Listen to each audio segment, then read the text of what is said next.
Welcome to 30 Minutes of Faith. We're happy to have Gary Gelnette with us from Grace Church in Rocklin. Welcome and thank you for joining us. A pleasure being here, John. Thank you. Where did you grow up and where were you raised, and high school and family and those kinds of things, please? Well, I was born and raised for the first part of my life in Pennsylvania, northwest Pennsylvania, a little town called Brookfield. Very rural setting, country people, and good people, godly people. My parents moved to northwest Idaho whenever I was 12, and then grew up and went to high school, and then went on after that into school and that kind of thing from Post Falls, Idaho. Were you raised then in a God-fearing home and a religious home?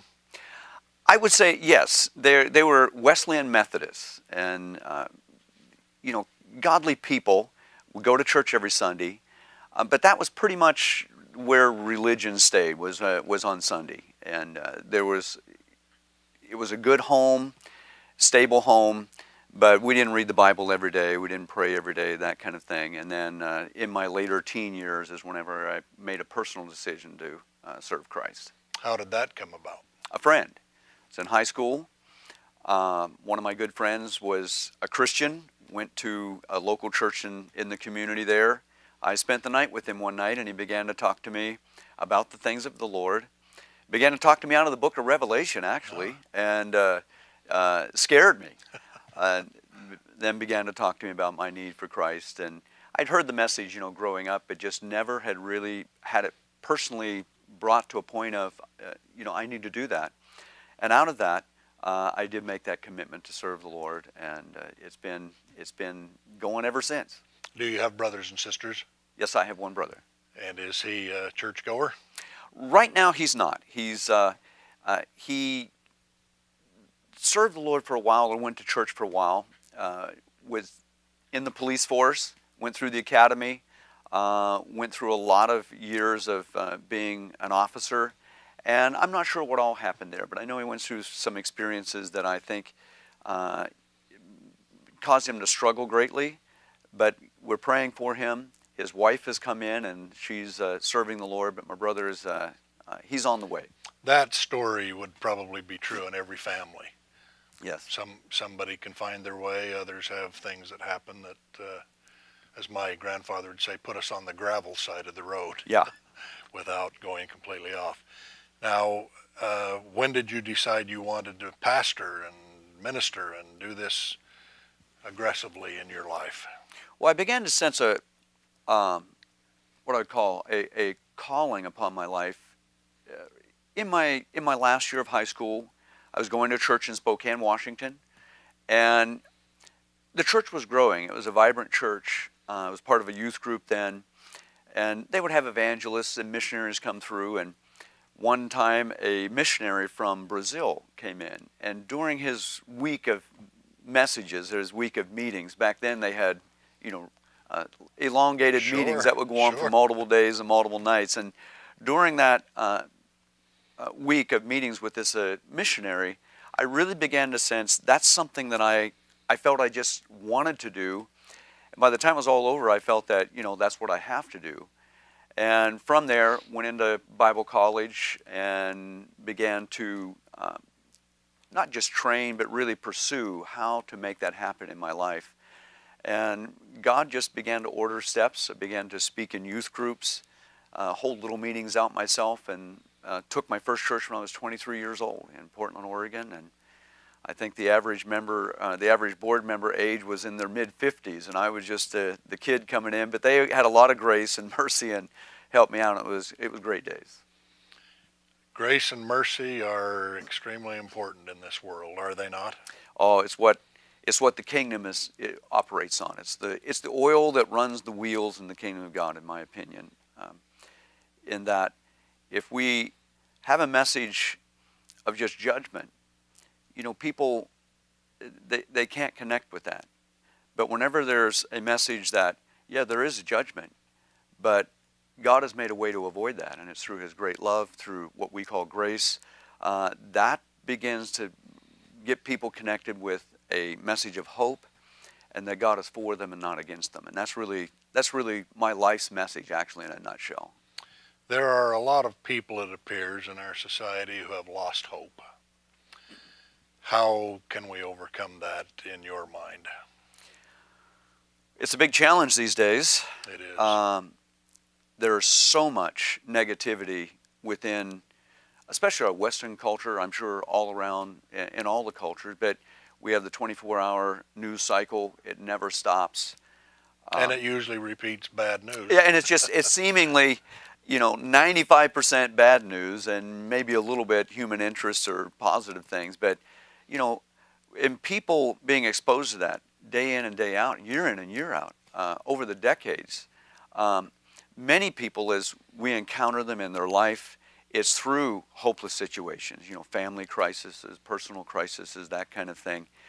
But the gospel never changes. When you interject that in, it has a power within itself in that message that Jesus made a way where there seemed to be no way, and that he brings to us an eternal love and a promise that if we'll take one step towards him, he'll step towards us. And I believe that's where hope begins. It's not going to begin with where the economy is going up or the economy is going down, or this one's in the White House or that one's in the White House. There's no hope within the things that the world tries to hang hope upon. It's only in the eternal values that the Scriptures declare, and then our willingness to just be ambassadors for the Lord and pass that message along, that there is a God and He truly does love you and He truly does care. I think that needs to start within our youngest generation. We need to get that in our children from the earliest time possible, and then find opportunities to just present that message all along the encounters we have with people in life. I once talked when I was a very young adult to a very elderly man in his 90s who had been a religious leader all of his life. And as we talked about that issue of touching the young and the youth, he said to me, if you can instill in children this great understanding and hope and God and Jesus and peace and compassion and all these other things, that no matter what happens to them when they're teenagers and they're young adults, they will always come back to the roots and the basics. And in the course of that conversation, I said to him, "How do you know this?" And he looked me right in the eye and he said, "Jesus told me." Yeah. And I thought that was very comforting and very pleasing. Now, how about the church that you're overseeing and ministering to now? Tell us about that. Well, it's somewhat of a unique place. It's what is called a campus church. That is, it's under the covering of a large church. It's called Grace Church in Houston, Texas. Pastor Steve Riggle is the senior pastor of that church. And he has 3 other smaller campuses or smaller churches. The church here in Rocklin, several years ago, it's been here for a long time, probably 30 plus years. A few years back, they were in Citrus Heights, and the leadership decided to relocate, took the equities of all those years of ministry and properties and whatever, and relocated, bought the property in Rocklin. But in the transition, it was a vibrant congregation, but during that transition and that move over, coming from a neighborhood church to more of a city and possibly even trying to be a regional type church, the transition was difficult. The Grace in Houston under Steve Riggle came in about 2 years ago to help out, just bring some stability, make that transition in a more practical way. And I was asked about 8 months ago to come and help with that revitalizing of the church here.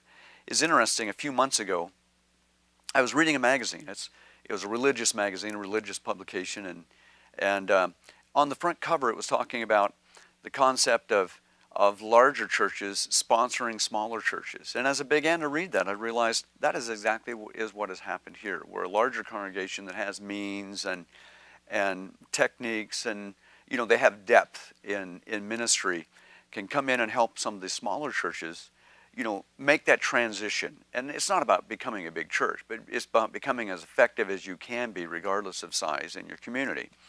So we call it the Mother Church in Houston. It's a wonderful body of believers, about 10,000 plus people. And they have been such a blessing to this smaller campus here. I do the week-to-week ministry here, but I'm part of a leadership team that is really trying to map out the future and the course and the direction for the local body here in Grace Rocklin. Where did you come from? I actually came from a little town in Roseburg, Oregon. We had gone several years ago from this church. We were part of this body and helped with the building program and all of the things when they were remodeling this facility. And they sent us out to a small community in southwestern Oregon. We planted a church, and the church just took off. Our first Sunday, there was like 70-some people, and it just grew from there. It was a wonderful experience for us. But after several years there, they asked if we would come back here and help in the ministry in this church that sent us out. After some time of prayer and consideration, we felt, we need to do that. And it's been a joy. It's been like a homecoming. There's been challenges, of course, but it's good to be back home. We love the church and we love the area. And how's the revitalization going? Slow, but steady. Anytime you have a change of leadership, people have to adjust. Absolutely. And we've done everything we can to make that as smooth as possible, and it has been smooth. We're just now starting to see some new addition, new growth, people coming in. I wanted to take 6 months and just, be here, find out where the body was at, what the real needs of the church are and were. And we've been doing that. So we've been transitioning leadership, talking to those kind of issues. Okay, this is where we are. How can we go from here to where we feel the Lord wants us to be? And that's one of my specialties. I love doing leadership development, that kind of thing. So it's been a good time. The process now would just be starting to, get the word out to the community. So we've got some ideas about doing mailers and, some advertising and that type of thing. What do you perceive to be your greatest need?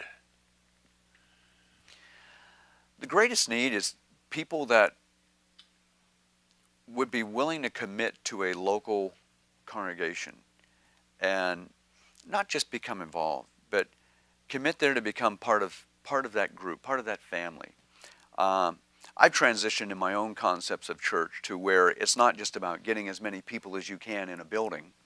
This started a number of years ago, but really it's gone from that to when I was a younger man, that was the emphasis. Let's get as many people as we can and that kind of thing. And there's scriptural basis for that. But lately I've been focusing much more on how do we build this as a family and a body.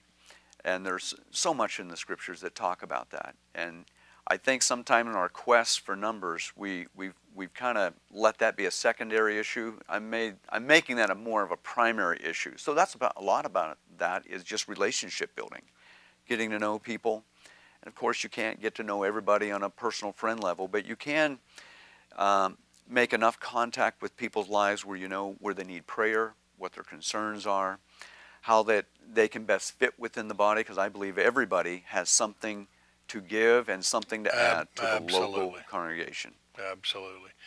And sometimes you have to leave the 99 and go to the one. And absolutely. That's the way it goes. Do you have a favorite book in the Bible that you enjoy? We hear people talk about they love the book of John or the thrill and the excitement of the book of Revelations. Do you have one that you like? Yes, I do. It'd be the book of Romans. Just so much of Romans, there's the theological concepts that are there, the doctrinal issues that he dealt with, but so much of Romans is Paul dealing with that local church that was experiencing growing pains. And I think in it, my life verse, and I think I was 17 years old, I was in a service, and they were asking people to choose a verse that they felt the Lord was laying on their heart. And it was from Romans 8, and it said, where the Apostle Paul said, I can consider not the suffering of this present time to be worthy to be compared to the glory that will be revealed in us. And through the ups and downs of life, that's been an anchor for me to go back and say, you know what? This present circumstance and situation, number one, it's temporary. We have an eternal purpose to our lives. And even if there's suffering there and difficulty and issues that are I don't have the answers for at the moment, I know that as I follow Christ, that there is an eternal reward and that there's an eternal destiny. And also, a great joy that comes from serving Jesus. There's so much within the world would try to tell us that, it's what we accomplish now, and that's valid. But life is more than money and how big of house and how big of car. Life is really about the inner peace that comes from knowing that God's in charge of my life. And as long as I seek Him and serve Him, He's gonna see me through to the end.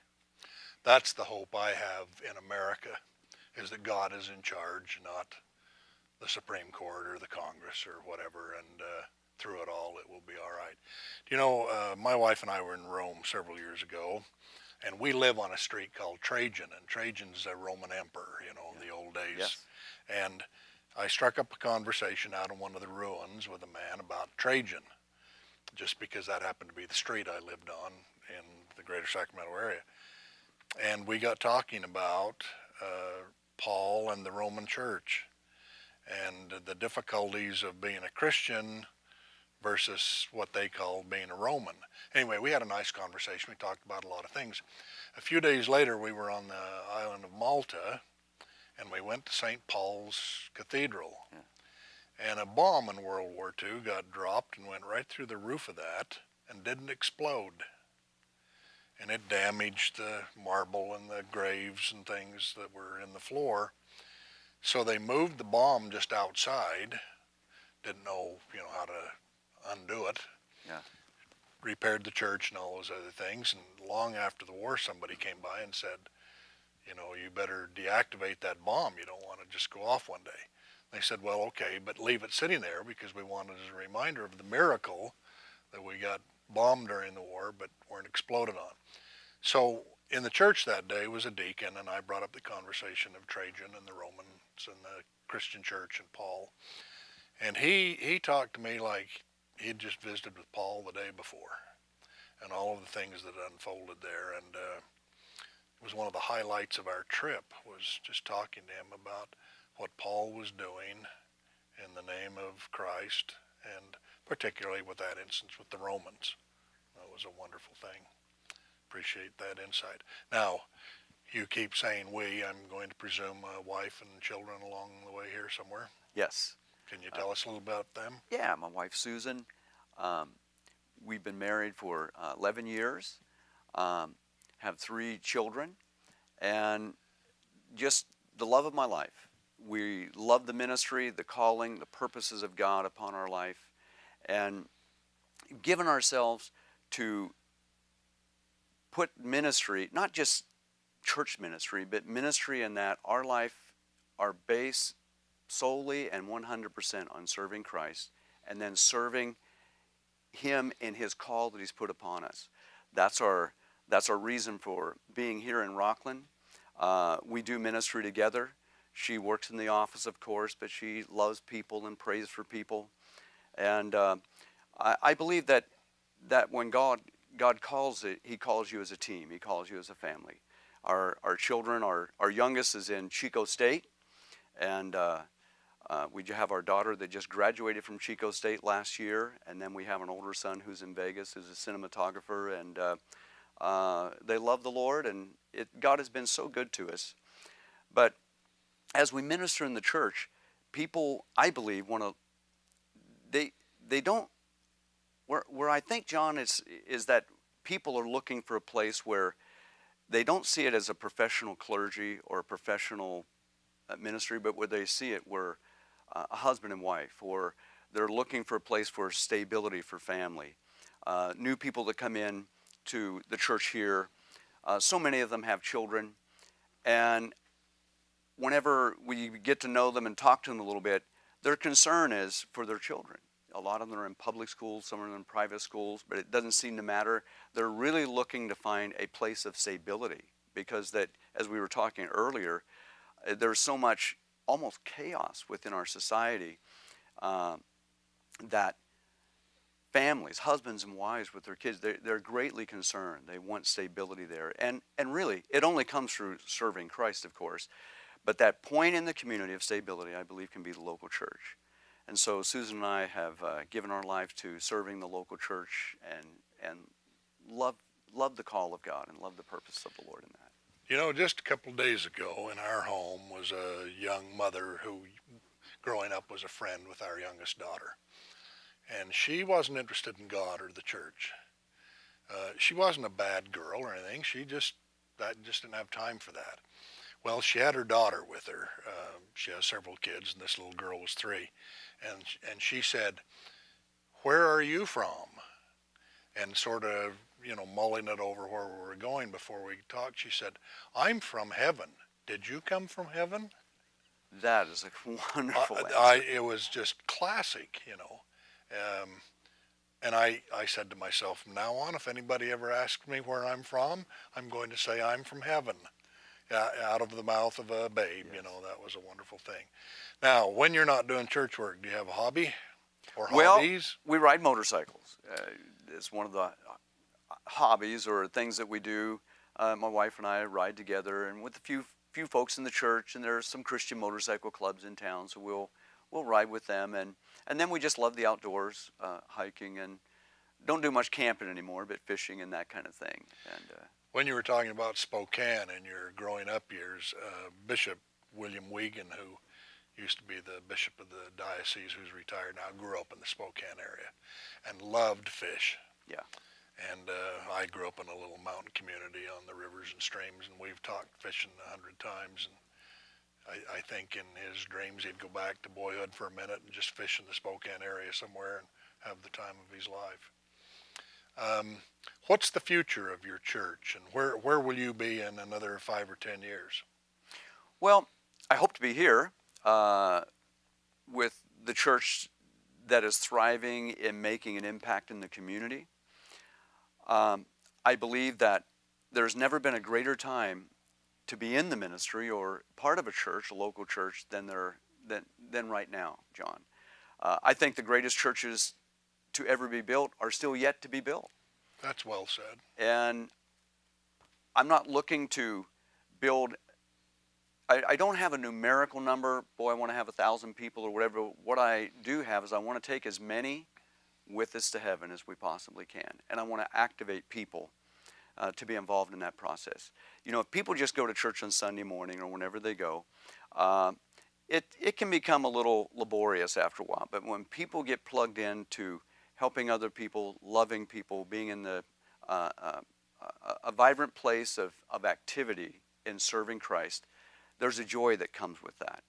And that's what my primary goal is to bring people into the joy of serving the Lord.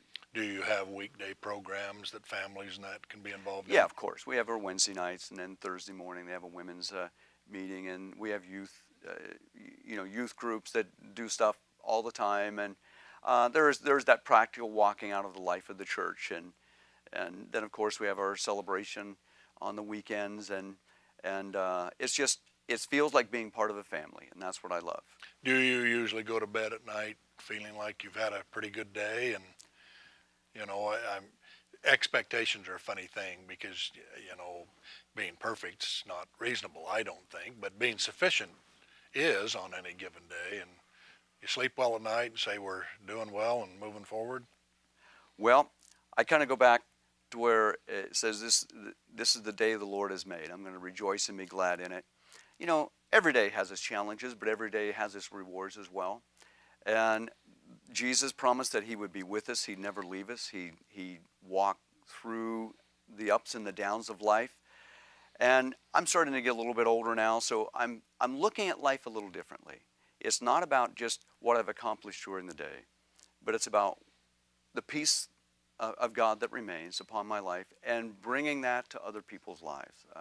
I love being in friendships and relationships and having contact with people, and that's how I find my joy and my accomplishment at the end of the day. Who did I make somebody's day a better day because I was there? Is being a good father and husband and brother and friend and those kinds of things in the congregant's view as important as just being a member of the church and worshiping Christ? Oh, it has to be the primary goal. It doesn't matter what's on the outside if the inside's messed up. And Jesus said, that's a good way to say that. it's not what's on the outside, but it's what's coming out of you that determines whether it's a sweet well or a bitter well, whether there's life or whether there's confusion there.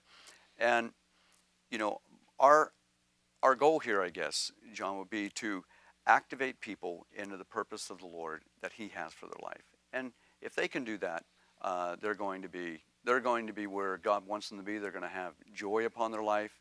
They're not going to be perfect. Nobody is.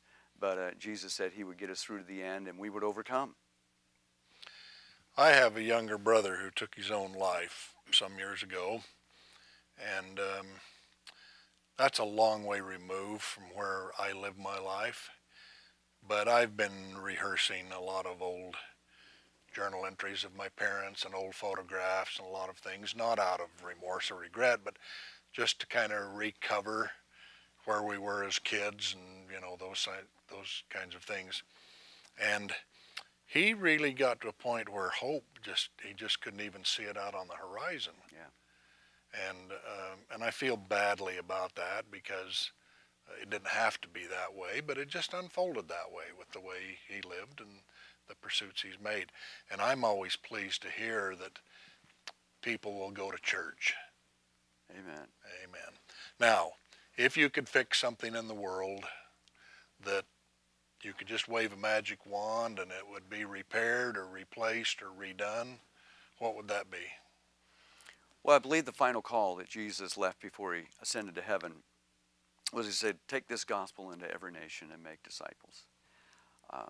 I think with the modern technology we have, that can actually happen in the day that we live in. I agree. But if I could change one thing, is that a simple, life-giving presentation of the gospel be taken to every social group, every little backwash community, every place on this globe.